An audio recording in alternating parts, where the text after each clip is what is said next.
But I'm really excited, as I know everyone else is in the team, to have everyone here today. So I'd like to start by welcoming everyone and acknowledging the Aboriginal and Torres Strait Islander people of the lands we're meeting on today. For me, it's the land of the Darug and the Gundagara people, who are the traditional custodians of the land and waterways upon which I live and the lands that you all live on. We acknowledge and pay our respects to all traditional owners and elders, past and present. We extend that respect to any Aboriginal people and Torres Strait Islander people joining us today. And we acknowledge the sovereignty, that sovereignty has never been ceded, is always will and always will be Aboriginal and Torres Strait Islanders' land and waterways. We also acknowledge our friends who are living with dementia and commit to advocating together as we strive to ensure a life that is lived in a humane, meaningful, connected and respectful manner. So a little bit of housekeeping. If everyone can keep their cameras on, if possible, that's great. I understand sometimes that's not possible. Mute on as well. We will have opportunities for everyone to contribute with Q&A after each of the speakers, and you can also contribute via the comments box as well. Or the chat box as it is on Google, and we'll address any of those questions in each of the sessions as well. Aaron is going to take our group photo. So if we could, in the first instance, just all be ready for a smile on Aaron's countdown. And countdown now if you want. Okay, sounds good. All right, if you want to chuck your cameras on, 2 seconds, then we're going 3, 2, 1.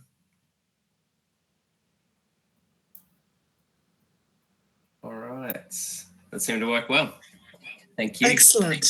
Thank you. So today our facilitators, Maury and Rhiannon, I'm going to pass over to them, who will both introduce our wonderful speakers today. We have Meghan Young from OMA in Miami, USA, and Celia Harris from the I always get, because they changed it, Western Sydney University? Or was it yes, I got it, because it used to be the other way around many years ago. So very excited to have both of them speaking with us. Before we start with our speakers, Maury has got some exciting news to share. So I'm going to pass over to you, Maury, and let's start the meeting. Hello, everyone. Welcome to yet another Open the Doors. I am very excited to announce today that we have Bobby Redman come on board as our Living Experience Ambassador. And I'm going to hand over to her shortly to say hello. But, of course, there is nothing the adage was, of course, or is nothing about us without us. And I think that's been very important. And we're so glad to have you with us, Bobby. A little bit about Bobby. Bobby Redman is a retired psychologist living with frontotemporal dementia. From the time of her diagnosis in 2016, she has been a passionate dementia advocate, determined to improve the lives of people living with dementia and their support.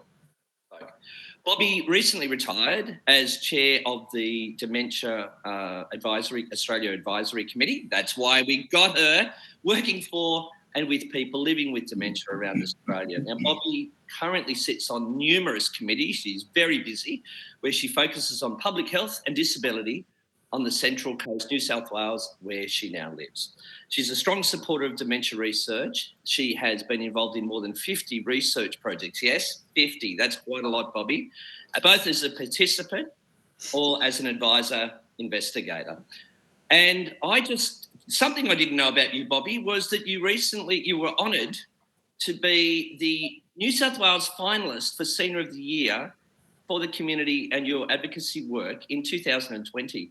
Please make welcome Bobby Redman. Thank you very much, Maury, and thanks, everybody. There's not much I can say now. You've seen my resume, so there's nothing else to tell you, but that's me. But look, I'm absolutely delighted to be here. I sort of was stepping back from some of my advocacy work, and sometimes this open the door is actually a sliding door, I think, because the day before I was having my resignation party at Dementia Australia to step down to make more space in my life for some of my time.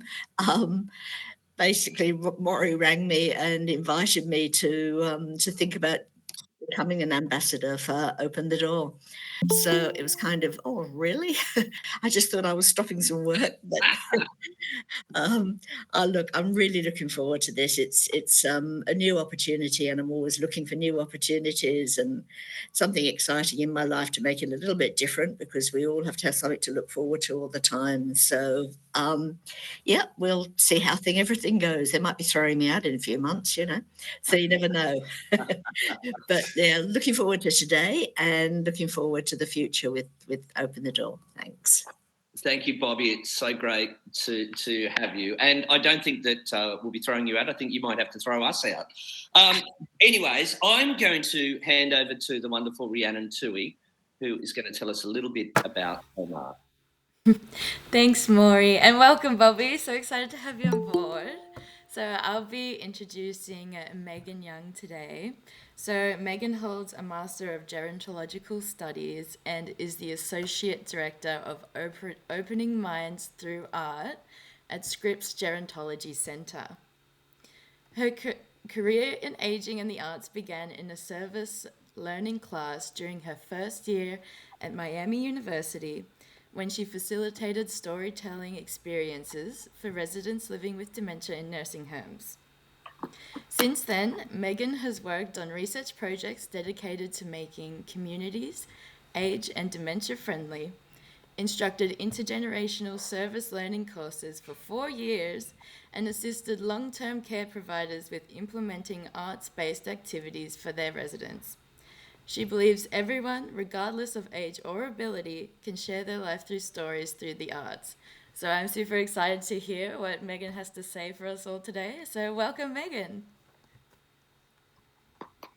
Thank you so much. It's such a pleasure to be here. And I have some colleagues with me, so Krista Peterson and Amy Elliott. So if I can't answer questions, they're here too to support. I think, do I need to share my screen for my slides? Okay. So thank you so much again for having us. I'm thrilled to talk to you about the Opening Minds Through Art program. And just learning a little bit more about that, what we do and how we support people living with dementia, not only them, but also educating youth and younger adults in gerontology and what kind of programs we offer. So we'll get started. I have a video, but I'm not sure. Should I share my screen, Sanal?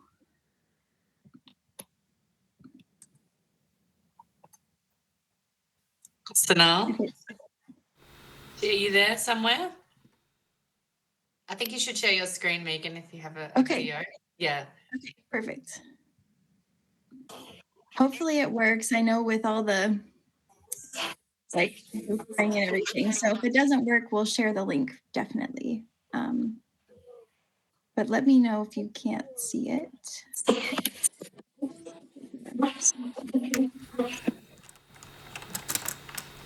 Can't see it yet, Meghan. Here we go. Here we go.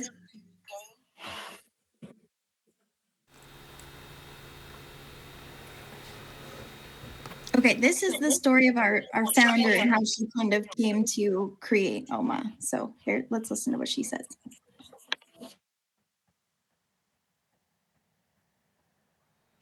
In 2008, I visited a nursing home in Oxford, Ohio, as a gerontology graduate student. There, I met Cora. She was in her 80s. Cora had advanced dementia and was no longer able to talk, walk, or eat on her own. And she had been that way for some years. But what Cora could do is hold a paintbrush and move it ever so slowly to blend colors and create new colors. This is Cora. And this is Cora's painting. All conversations with Cora were one-sided, me talking to her.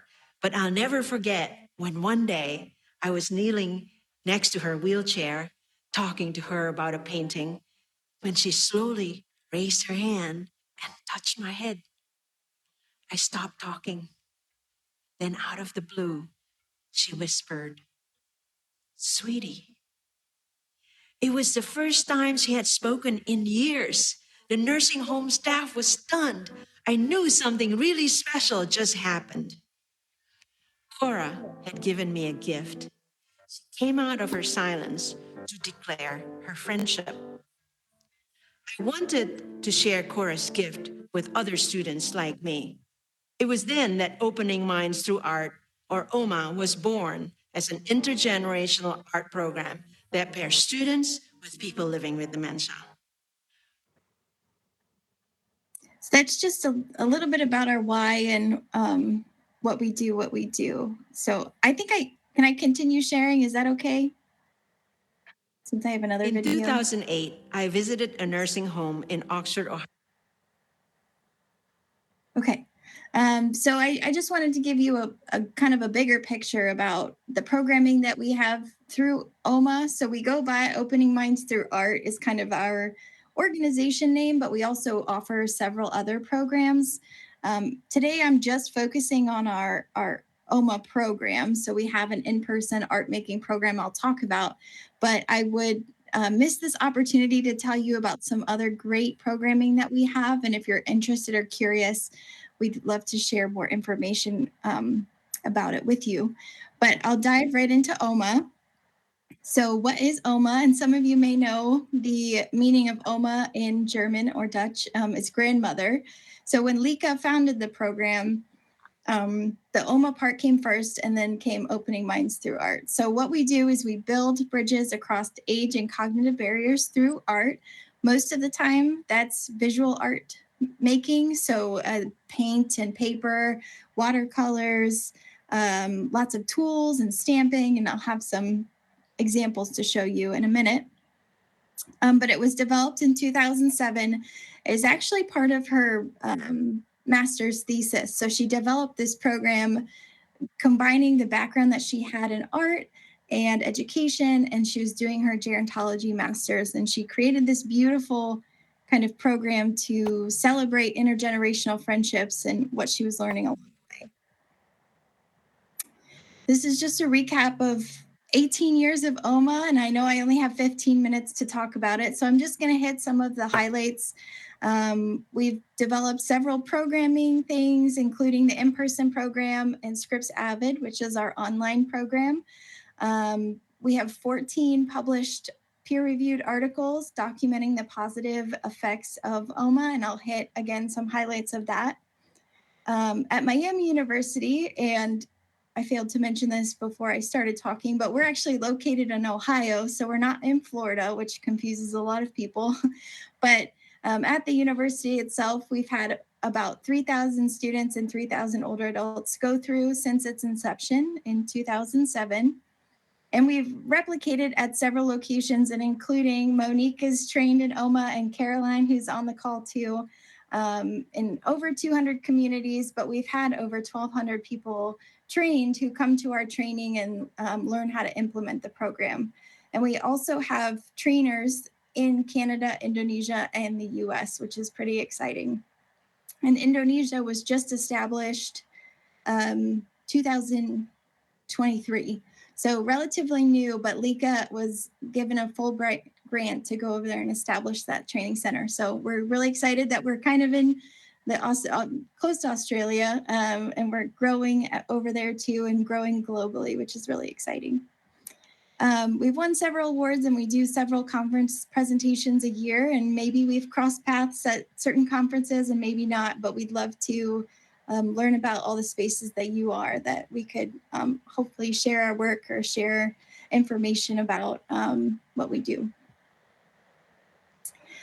Just to give you a little bit of a breakdown of the program. So we have three major roles in the program. The first is the volunteer. So this is typically our student, high school, college, could be a community volunteer, typically a younger age, or someone younger than a resident or someone else that they might be working with. And then we have our OMA artist, who is typically the person living with dementia or the person who's going to be directly making art and directly engaged in the program. And then we have our OMA facilitator, which is the behind the scenes, putting the sessions together, getting the materials ready, organizing the volunteer groups, getting the artists interested. So these people are really kind of the behind the scenes, making sure it all works. So each of these roles is obviously very important to the program, and it wouldn't kind of work if there weren't all three.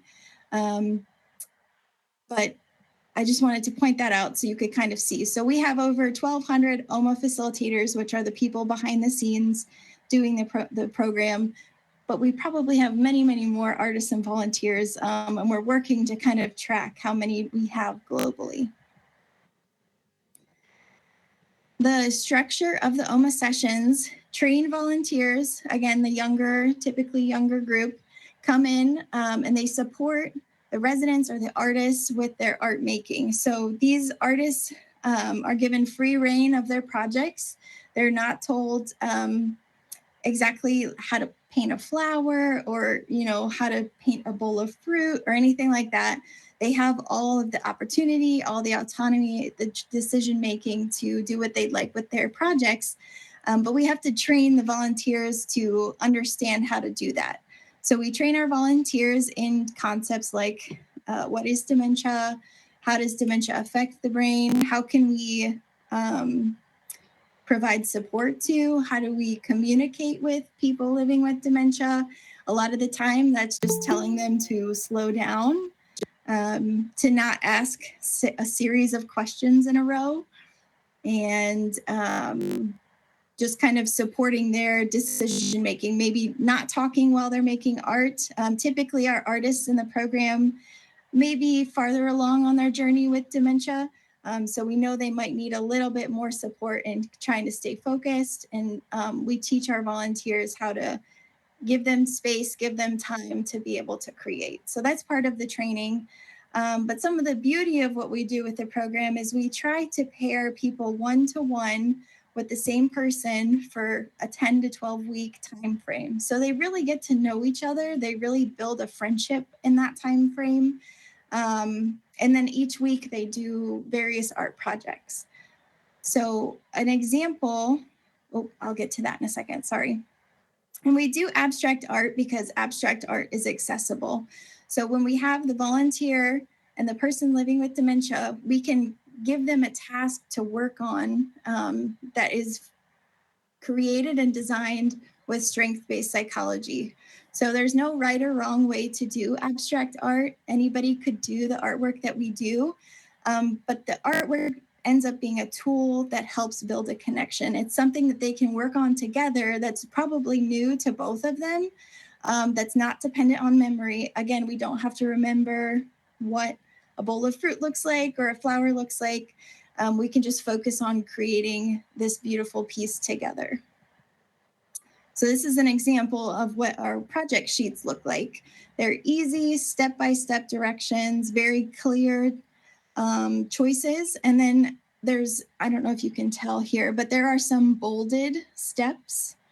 So those bolded steps indicate a choice. So we can choose black or white paper, and the artist gets to make that choice. They get to lay the yarn down. They can choose what colors they want. And so by the end of the session, you have all these different artworks that were made with the same process, but none of them look alike. So that's, again, the kind of beauty and the individuality that comes out of the art, but also the opportunity for the artist to make those decisions. And so these are just some examples I'll flip through very quickly. You'll notice we use artist grade supplies. So we use acrylic paints and dyes, watercolors. We use a lot of stamping tools. This one has sea sponge stamps. We love glitter. You can see glitter here too. That's an OMA staple. But it's just beautiful, the artwork that comes out of it. And these were all made by residents living with dementia. Sometimes we focus on famous artists. So this project was inspired by Mark Rothko. So you can kind of see an influence of his work here. But some projects are just fun playing with tools, and we develop new art projects that are easy, again, step-by-step instructions. So very unique. All pieces are unique. And it's just kind of a joy to see all the all the creations that come out of it. And they always get to title their work too. So the title of this piece is called Night Chaos, which has a pretty cool story. The artist was living with insomnia, so he was up late at night oftentimes, and he made this piece, and it was hung in a community art show, which I can show you here. Something similar to this, and his wife came up to Lika and said, "I've never seen him more proud of anything else he's ever done in his life than seeing his work up on the wall." So it's pretty powerful that we give this opportunity to people who may never have been artists, may never have considered themselves artists, but all of a sudden they really turn the tide. So these are just some photos from art shows where the partners get together and get to look at all the artwork. And just a couple years ago, we started a virtual trend. So now we get to pull in all our friends from around the world and feature artwork from people living with dementia all around the world, which is really awesome. So we've done 2 of these shows so far, and we're looking forward to our 3rd in December this year. And I want to show this video too. This was from our friends in Indonesia. They put together this really cool art show video.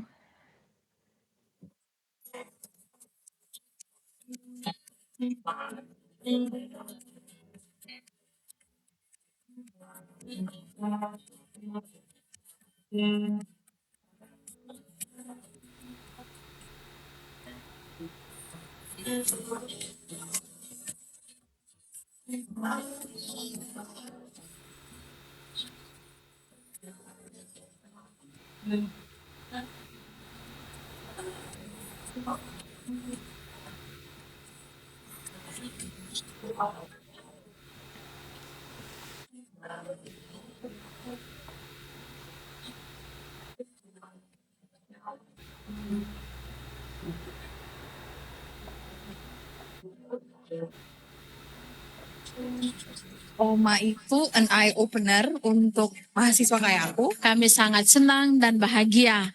Sangat seru, asik, apalagi ini memotivasi para lansia, mengharukan, seru banget, bangga banget.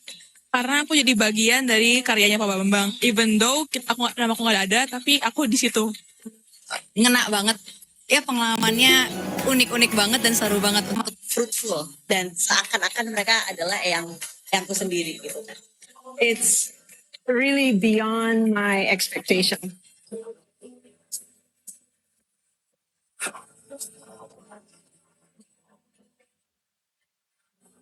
Thanks to a whole bunch of people that helped make this program into a reality. Then today with the art show, I could see that it did work. The joy, the success, the relationships that got built between the students and the lansia is beautiful. It's just like in the US, it is translatable.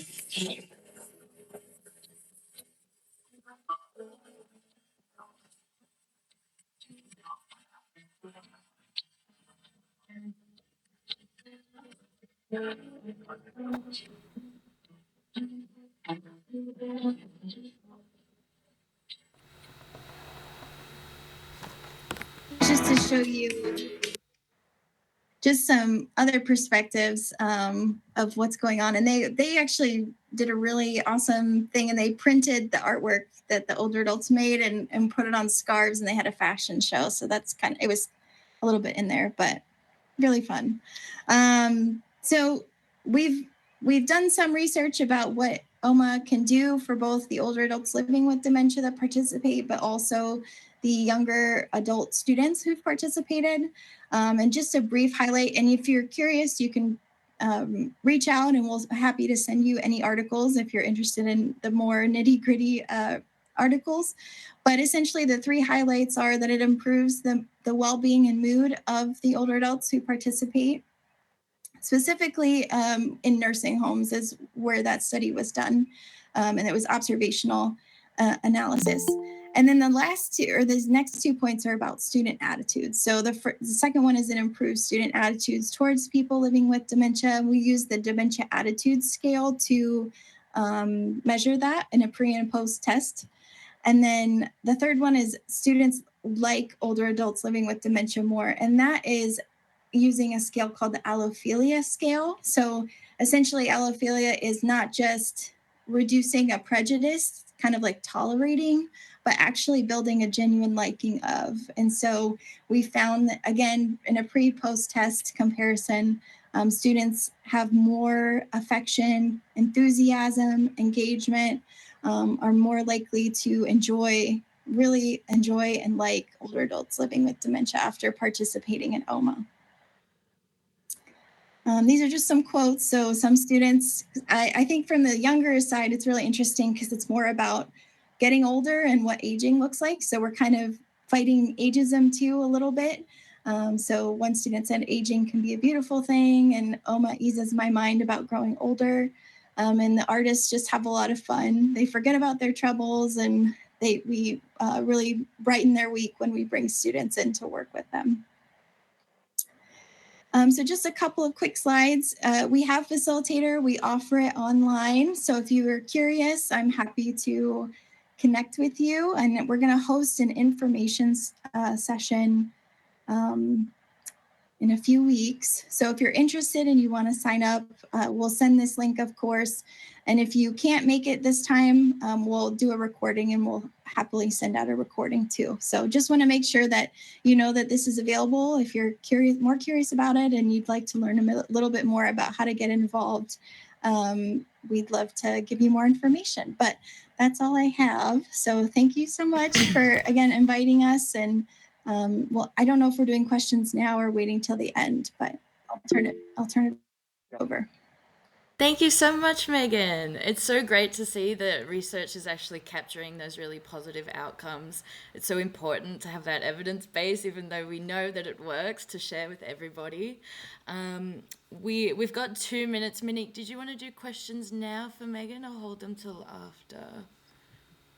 I think we're going to do some now, and then we'll have Celia's with Maury after Celia's spoken. Beautiful. So I open it up to the floor if anybody has any questions for Megan. Teresa.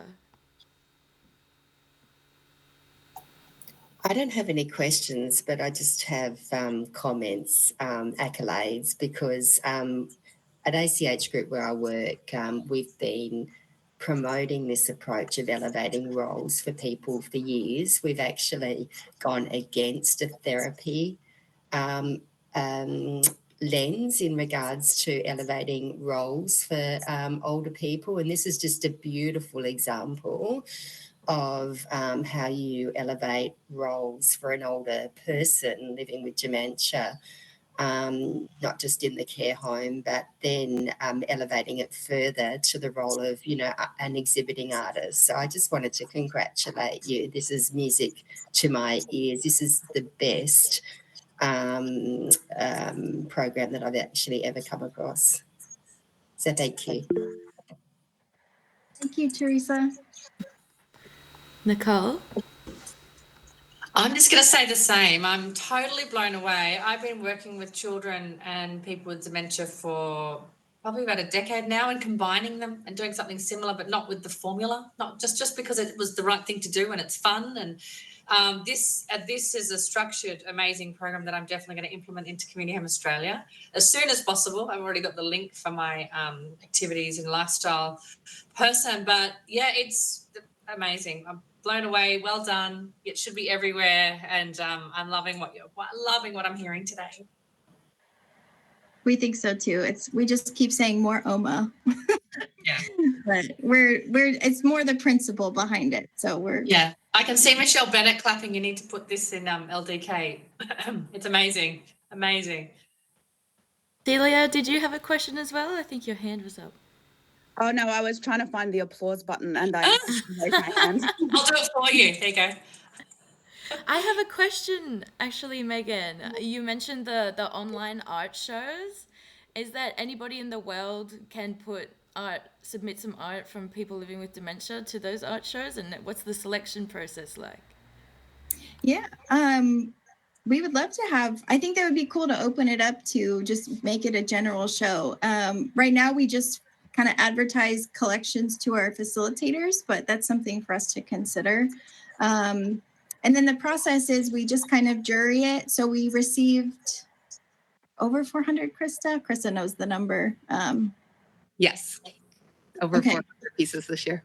Yeah. So we can't feature everything, but we try to pick at least one from everybody that's submitted so that their work is featured.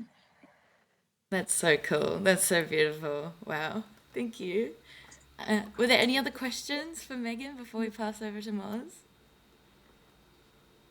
Okay, I think we're good. All right, Moz, it's all you. Hello, and great stuff, Omar. I'm guessing that you will have a little presence at the International Dementia Innovation Conference in Bali, given you're in Bahasa. So, although it is Bali there, so the team would love to see that. Anyway, what I'd like to do now is I'd like to introduce a colleague, an esteemed colleague and dear friend, Celia Harris. Now, let me tell you a little bit about Celia's work. Celia is an expert in memory, studying how our internal cognitive processes interact with the external environment, including the people, objects, and devices around them. The aim of her research is to better understand the cognitive processes underlying successful retrieval of autobiographical memories in order to make remembering easier, especially for those who need memory support, such as older people or people who are living with dementia. So resulting in over 50 publications, that's quite a lot. When are you retiring? Associate Professor Harris's research has extended from theoretical and philosophical notions about the way the mind interacts with environment, to controlled laboratory research to understand the mechanisms, to apply the work in real-world settings, supporting people who need it. That bio in itself is a paper, Celia. Thank you so much for joining us, and please make welcome Celia Harris. And I think...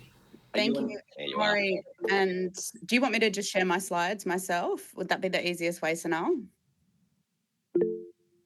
Or do you want to share them from your end? I can share it from my end if you're okay with it. Let's do that. You'll probably be quicker and more efficient at it than me.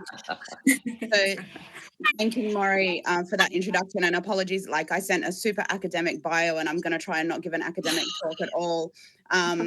I mean, I feel actually quite intimidated in this setting, really talking from a more academic perspective and talking to a group of people who are, you know, living it daily right at the coalface. So what I wanted to do was tell you a little bit about one of the projects that I'm working on right now, but also to selfishly ask a bunch of questions from this group about things that I'm thinking about at the moment and things that I'm grappling with to sort of figure out how we can meaningfully influence the kind of the academic literature and the way that research is done to reflect some of these, you know, broader, more meaningful ideas about connection and inclusion, etc.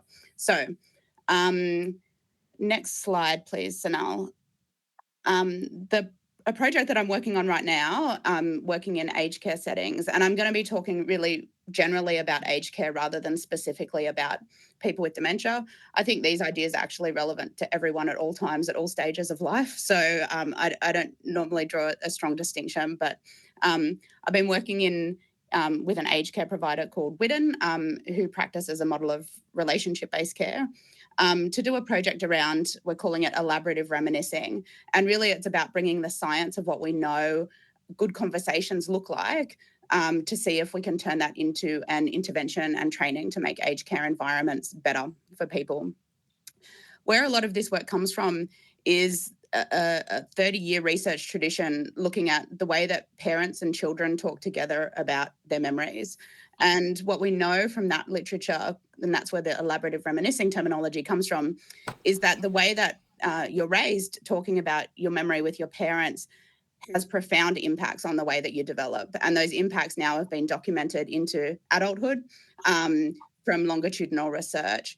And so what we know is that when parents ask certain kinds of questions, they ask open-ended questions, they follow the child's lead, they value the child's contribution, that then has ongoing impacts for a child's memory development, as well as their emotional well-being, their attachment, and all kinds of other benefits. So what we were really interested in was whether this kind of knowledge, really well studied in that child development space, might actually apply elsewhere. And we're interested in whether that framework might provide a useful tool for developing relationships and sharing memories in aged care settings. So what we did was develop this elaborative reminiscing idea into a training tool for aged care staff. And what we did was really encourage them to focus on using opportunities to co-construct memories in dialogue with between aged care staff and people they're caring for, and focus on that emotional connection. So creating emotional connection by sharing memories. And why we think the developmental research might be relevant or useful is because that elaborative reminiscing, the process of the way that you ask questions and the way that you follow a person's lead, has been shown to kind of scaffold the contributions of a partner who might need a little support or who might otherwise not contribute much. And so really the focus is on the way you ask questions and the way you use what you say to elicit content from somebody who might need that little bit of extra memory support. And the other really important aspect was that we wanted to find ways of embedding sort of meaning and connection into every single interaction that people are having. So acknowledging that aged care staff are probably the most frequent social interaction that residents encounter, and empowering them to do something with that time. So use that opportunity to make it meaningful and to support the wellbeing of your residents. And so that's really what we wanted to do. Reminiscing is not something we do once a week for an hour. It's something we do all the time, every single time we talk to somebody. So that was the training that we set up and what we aimed to do. And really it was research, so we didn't know what was going to happen. I thought it was possible that staff might tell me to go away, to get off my ivory tower. So I wasn't sure what was going to happen and whether we'd be able to find benefits. And so the paper that I've linked there is evidence from an early pilot that we conducted in 2021. With just a small group of 16 staff and 16 residents at one particular site. And out of that, we've now received a government funding grant to do a much larger research project, implementing across multiple sites. And we're aiming to test 100 people, and we're about 2/3 of the way there at the moment. So I'm right in field work, out training people in this work. Gail, did you want to ask a question now? No, all good. And so if we just go to the next slide, Sanam. So what did we find? So in the pilot work that we did, where we quantified evidence, we could find evidence of this kind of training for benefits of this training for relationships, and particularly from the staff perspective. So we found that staff's ratings of the positive aspects of care, such as meaning and connection, increased, and their reports of carer strain and stress reduced, and staff increased in their confidence with how to have interactions. We had a lot more difficulty measuring benefits for the residents, and I'm going to come back to this in a minute. So some of the measures that we'd popped in were things like pre-post quality of life, pre-post mood, and those kind of things just were not sensitive to change or didn't show any change, and I sort of want to come back to why. The main place we looked for evidence of benefits was we looked at actual recordings of the conversations staff were having with residents. So those kind of in the moment, they carried around a little audio recorder and they took audio recordings of conversations they were having. And what we could really clearly show was when staff were using the techniques we taught them to use, particularly asking open-ended questions and centering the resident as expert in the conversation, empowering the resident with, to answer questions based on their own knowledge. So really related to what we were just talking about sort of elevating roles, exactly that, which is one of the things that we train staff to do. We could see that residents were remembering more in the conversation, so bringing up autobiographical memory details from their past.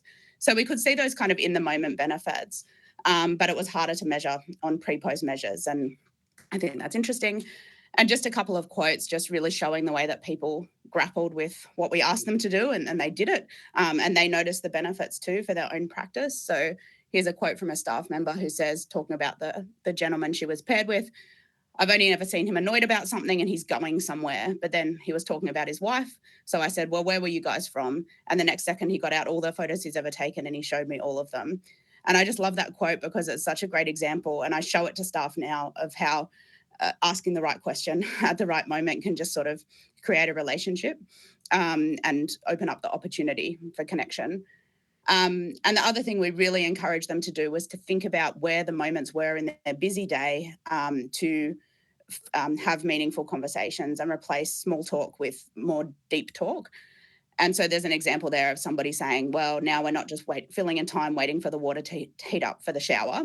It's bring something out of it. So where are those even small pockets, 30-second pockets of time that you can use?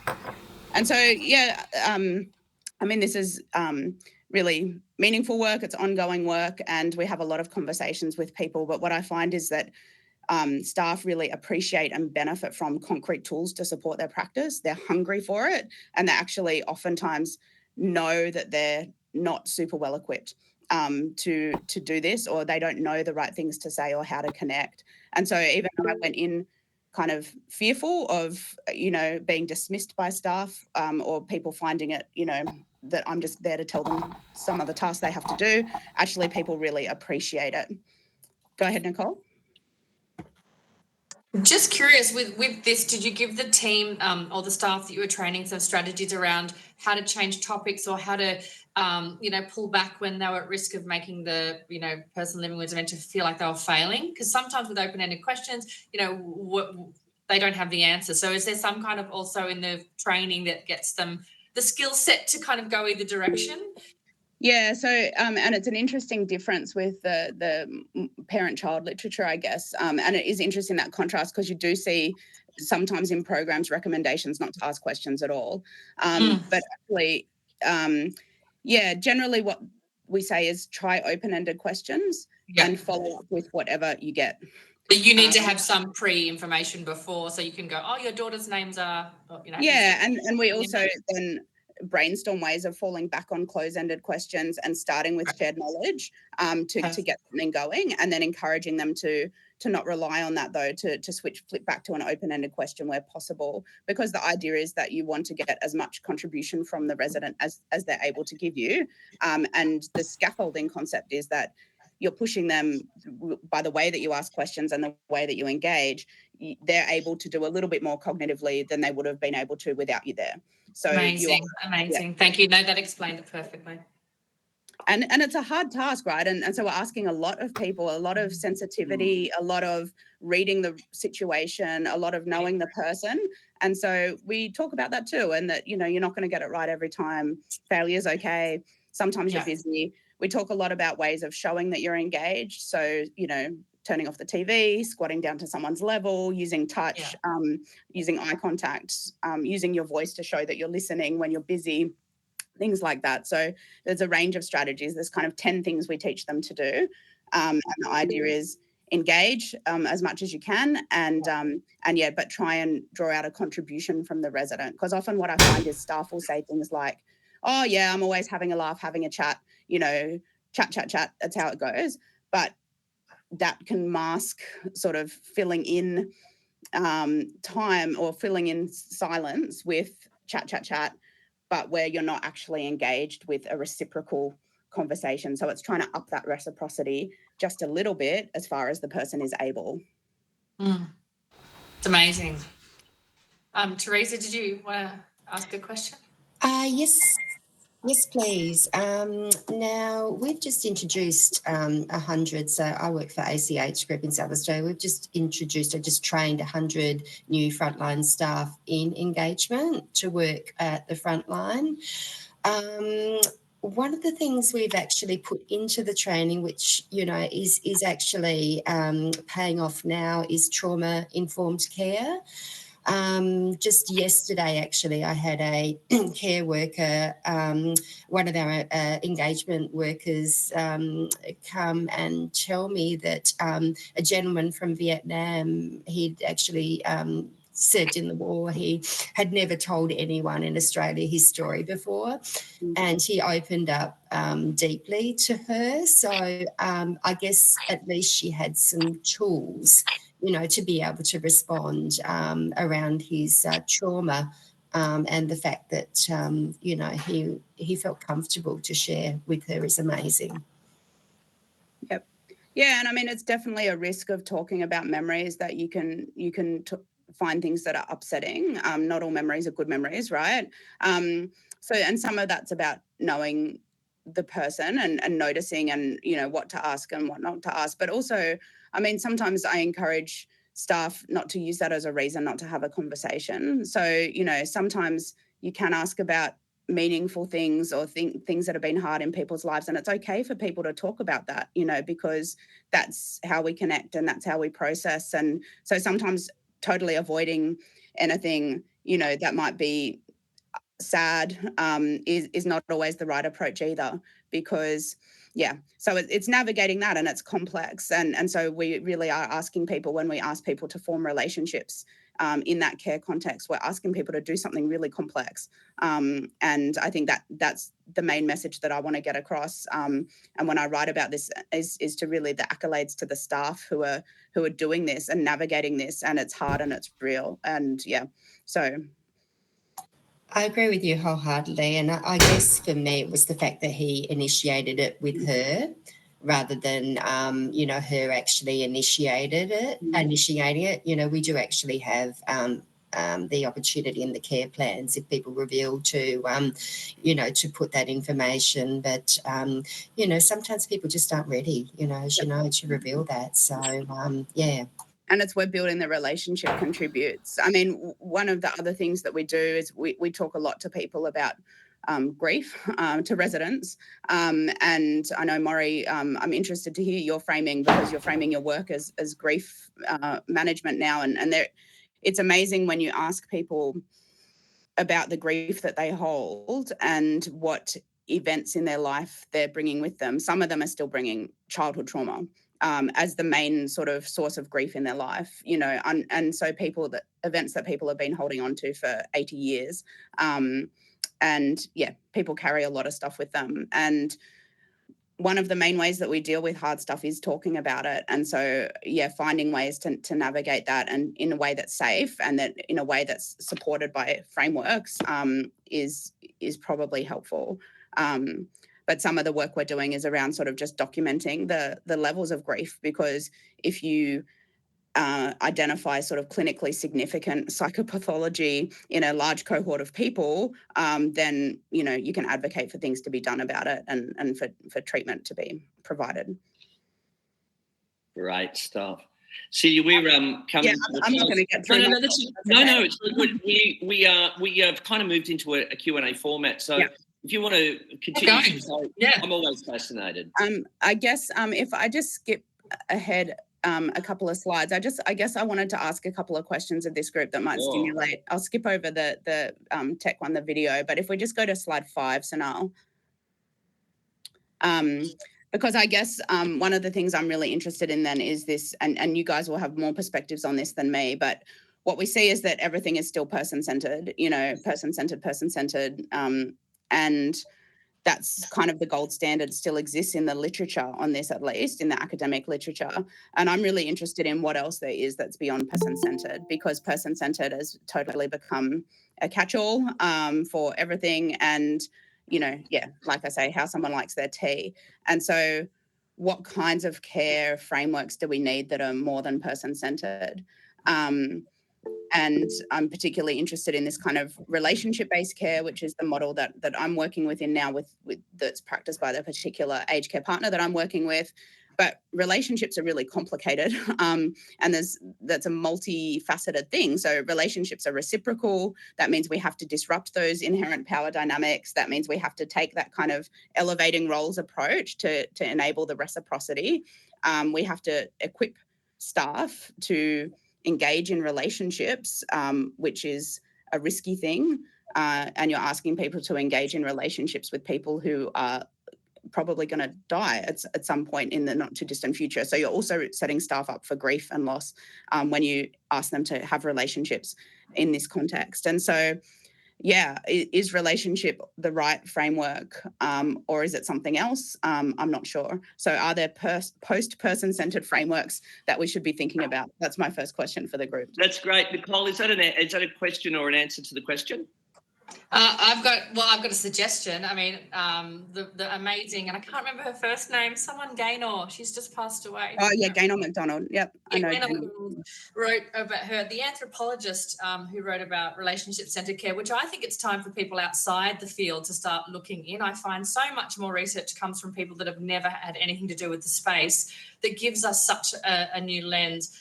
But we definitely practice relationship focused care. Person-centered care has become a strawberry milkshake every day at 2 until you die, if that's what you nominate on your care plan. And it has been bastardized and lost a long time ago. Yeah. Kit would be horrified. I think Kit was talking about relationship-centered care and how do you hold me in esteem as I go through the changes in my life. So we create old-fashioned villages around people from the moment we meet them, and we hold them in esteem the whole way. I don't think we should be staging people. I think we should be meeting people where they're at and breaking down those cultural conditions between the person and the guest, the resident, whatever you would like to call them. But it's giving people permission to love. I sound like a Christian. I'm not Christian. I just think we need to break down the barriers of what holds people back. And it's a matter of humanities now. Yeah. The nursing, you can take the nursing out of it. You can do the nursing. You can kick in to be a nurse any minute that you need to be one. But it's the breaking down of what is it to be human. And I think that's really the essence of it all. We need to focus on how to be villagers, because people are lonely. The carers are lonely. The volunteers are lonely. The Don could be lonely. It's really time to create something new, and relationship-focused supports and strength-based is, I think, the future of where we're heading. That's just my personal opinion. That's a very good opinion. I think there's a lot of applause coming. Before I go back to you, Teresa, I was just wondering if Bobby had anything to throw into the conversation. Yeah, and I think it probably stepping back. Sorry, my speaker decided to speak at the same time as me. Just taking it back one step. You talked about the open-ended questions, and as a person living with dementia, we sometimes dread an open-ended question because you think, oh my goodness. But you're spot on, because when I thought about it, I thought, if somebody asked me something, it's hard work sometimes coming up with the answer. But once I start, because we talk automatically, which is why we waffle, and we that's often why we repeat ourselves, I think. Because it's easy and it's sitting there. But when somebody asks us a question and we have to think about it and we reflect on something in our lives, I think it changes the whole connection with the person, because suddenly we tell them something that maybe we haven't told anybody else, or we recognize that it's triggered, a memory, bad or good, in us that's meaningful to us. And so it does change the relationship between you and the person that's asked the question. So, maybe I won't feel so negative if somebody asks me something and I think, oh, please don't ask me, I've got to think. Because yes, it is hard work, but yes, it is worthwhile. Thank you. Thank you, Bobby. I think it's interesting. I'm just thinking, and maybe it's a conversation for another time, that what I've learned in my work, Celia, is that I use music, but I don't just use music. I use objects, as you know, and photographs to activate a person before I start delving. And I think we've spoken a little bit about getting the activation and getting things moving so that people begin to open up in a natural manner. Now, Maxine Radus has a hand raised. Maxine. Hi. Good morning, everyone. Hi, Maury. I just wanted to reflect on autonomy and agency as a framework, because I think more and more, there has to be an approach that is led by an individual, because we're all different. And as such, I think, that makes a lot more space for exploration and curiosity. And I think that something about care that I guess has evolved is that we because of safety, we have an aversion to being able to allow agency, and I think that would be a really positive framework to work alongside. Thank you. Celia? Yes, was that somebody else wanted to? Yeah, there was, we have Teresa wanted to ask. And Angela as well has asked to. Oh, sorry, yes, let's go to Angela actually first, and then we'll jump back to Teresa. Well, I wanted to, bring up, obviously sometimes language is at a loss. And I think the whole thing with engagement is really important, and the whole loneliness factor. The reason why I created Jerry Gadgets was for play and to actually be able to engage and find a way and a method and a system to be able to, see, touch, feel, and bring out that sort of engagement on an intimate basis so that the comfort was there. The products for me, are silicone, which is the closest to human skin, so that you could kind of enter and engage in a soft, delicate, human way, so that I could, this was how I was able to reach my mom when I couldn't talk to her anymore. And I think that a lot of people have language problems. People cannot even talk to their own non-dementia family member about their emotional life. They can't, it's difficult. Most people talk about the business of living and don't even know how to tell their own loved one what's bothering them. And so in general, being able to kind of engage in a way through art, whether it's painting, drawing, playing with the tools that I created, helps sort of break that barrier, and things come out in a way that you would never expect. So those language things do come, and those observation skills, just being patient and seeing, that brings out a lot. So that's where I feel that we're just not patient enough a lot of the time. A lot of people don't take the time to spend with somebody with dementia, and they're so afraid. So that's where, the lesson needs to be learned. People don't give the time or the patience or the understanding that it takes. It's just cracking the oyster. It's not something that happens like that. Yeah. So that's what I would to say there.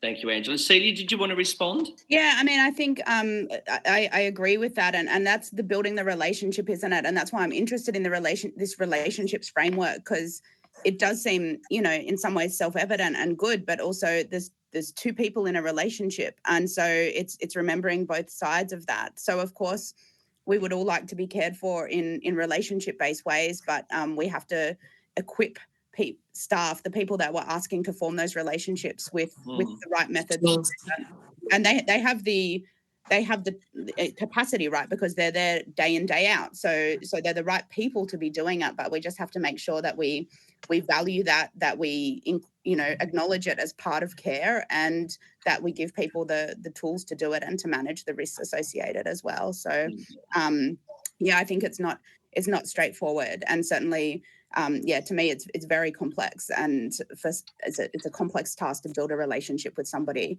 and care for them in that way as well. So I might just put up the next slide, just because I know we need to finish, but I guess I've been thinking a lot about, if we can just skip to the next one, sort of meaningful and what meaningful means, and the way sort of getting below the surface level, I guess, because I think often these things, all of them, and the way that person-centered has ended up, get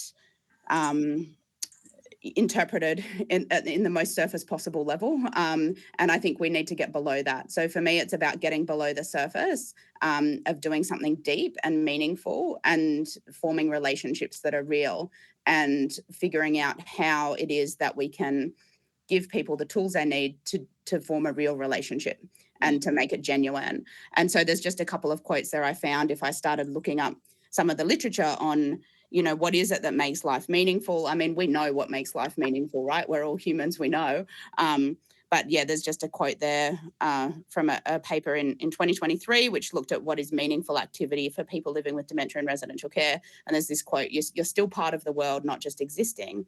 And so what does that challenge us to do? It challenges us not just to run programs in aged care settings, but to find ways of being part of the world. Intergenerational programs like the one described, a really good example of breaking down those barriers. So it's not enough just to do, you know, in the walls kind of programs. And again, you know, the second one, that's where the conclusion was the main source of meaning in life for older people is human relationships. And yeah, I think we need to find ways to form and encourage and facilitate those genuine, real human relationships. I was going to put up a slide about robots, but I don't think robots are going to do it, right? We need human relationships. So yeah, that's what I wanted to say. Thank you so much, Celia. I just wanted to quickly check in. I know we're kind of out of time. Teresa, was there a quick comment you wanted to make, or did you just put that No, I put it in the chat, just Thank you. in regards to what Greenhouse used. So thank you. Yeah, thank you. All right. Well, look, thank you so much, Celia. And I just wanted to respond to your comment about you being a little bit in awe, sitting with people like us who are in the field, because I know you very well. You do your field work and you go out, and this training you're doing with the elaborative reminiscing, you know, I know very well and work at some of those sites, and I know the power of the work you're doing. What I'd like to talk to you about offline, because we didn't get a chance, I'm talking about grief. I'm also interested in talking about death, which is something that comes up very regularly in my services, and I see that redirected, as Alan Power likes to say, change the word redirected to ignored and see how that works out. But we've run out of time, as always, and so let's hope that we continue the conversation. So I'm going to now hand over to the remarkable Nicole Smith, but I will just chuck in to say that it's all well and good to talk about meaningful engagement, but it needs to be mutual. That's mutual, meaningful engagement. Nicole, over to you. I'm going to ask Maxine if she's busting to get a question out, because there is a hand up before I... No, I think it's my old hand. I'll take it. It's your old hand. You don't need that one anymore. Okay, good. Well, I didn't know too much about Omar. I feel like I just had a crash course and I am blown away, already sending the QR code, trying to get approval for the budget I'm in. You know, we do a lot of things well where we are, but we often do them because we just know it's the right thing to do. So having a structure and formal program and having a clear end result of joy and connection is just incredible. You should be so proud of yourself. 170 conferences. I'm tired hearing that. You know, 1,200 trainers around the world. Incredible stuff. So thank you for sharing that with us today. And I have got so much to think about hearing Celia and her commitment to finding how to express soft skills in this space. It is one of the most incredibly difficult things to do, and something I have thought about for years. How do I show the world what I do? What degree do I need to do next to teach emotional intelligence? It's not an easy feat. So the fact that you have been able to get this to fruition and you are fostering meaningful conversations around how to have meaningful conversations with people that are time poor, task orientated and blamed for the work they do, not celebrated, is an incredible thing. I've got the article ready to read. I just love a couple of things that came out of that is making, deep talk in the small talk while you're boiling a kettle, or getting the temperature ready in the shower. Just so simple. And making connections meaningful with conversations that support dignity, even if there's a risk of failure. Your work is something to be admired. So thank you so much for sharing it today. I've got a lot of things to share with my team post this session as well. I do want to, and thank you, Monique, for introducing us all, and Maury, to these amazing human beings. I do want to talk about the next keys to the door.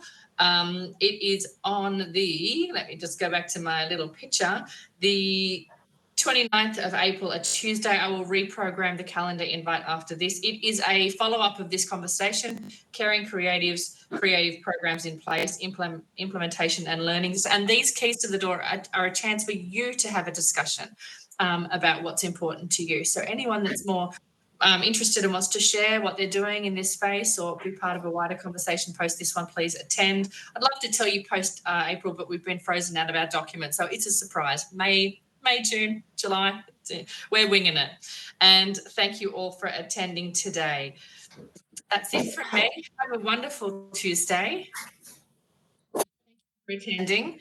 And please tell more people about Open the Doors, because I really think this is the new platform for changing this space, for elevating our lessons in a rapid transformation of knowledge and showing the world that things can be done differently, and without you sharing and attending and going back and looking at YouTube videos and listening to Maury and Michael's amazing podcasts. Keep sharing and not working in silos, because I really think this space is on the edge of changing. So thank you. Thank you. Thanks, everyone.